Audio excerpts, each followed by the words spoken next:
Stage 18 in the Dolomites, 161 kilometres, 5 categorised climbs from Oderzo to a finish in Val di Zoldo. Potentially a huge day in the general classification. Also, the last opportunity, realistically, for a breakaway to make it to the line.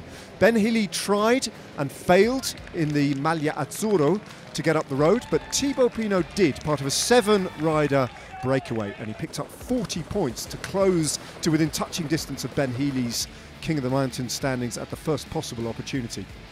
Warren Barguil and Vadim Pronsky chased on to make it 7 riders at the front, as Pinot eyed up a potential stage win and a King of the Mountains jersey at the end of the day. Ineos Grenadiers controlling things behind, Thibaut Pinot taking the second Category 1 climb to go ahead of Ben Healy, still with more possibilities to pick up more points at the last 2 remaining climbs, back-ended towards the end of stage 18. The breakaway started to splinter as Thibaut Pinot and Warren Barguil applied pressure.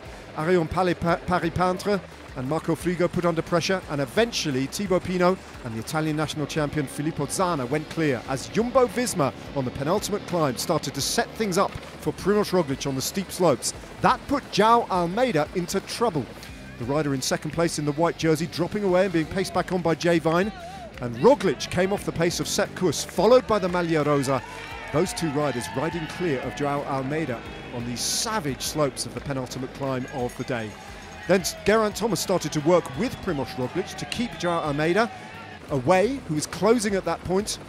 João Almeida then losing the wheel of Jay Vine dropping away, and Almeida exposed and losing time on the final climb of the day. Under pressure, the man who started the day in second place in the general classification.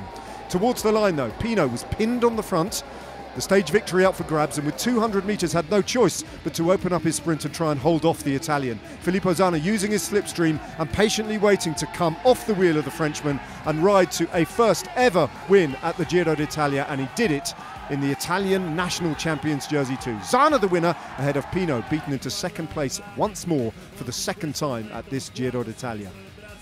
Great win for Zana, but behind them there was a GC battle brewing up as Primož Roglic and Geraint Thomas crossed the line together. And by the time João Almeida made it to the line, he had dropped out of second place and down into third place, losing time to both Thomas and Roglic. Filippo Zana, at 24 years of age, the biggest win of his career, and he did it by beating some of the best climbers in the world in that high-quality breakaway. As for the Maglia Rosa, on his 37th birthday, Geraint Thomas is 1 day closer to Rome. Primož Roglic moves up into second, Almeida's down in third.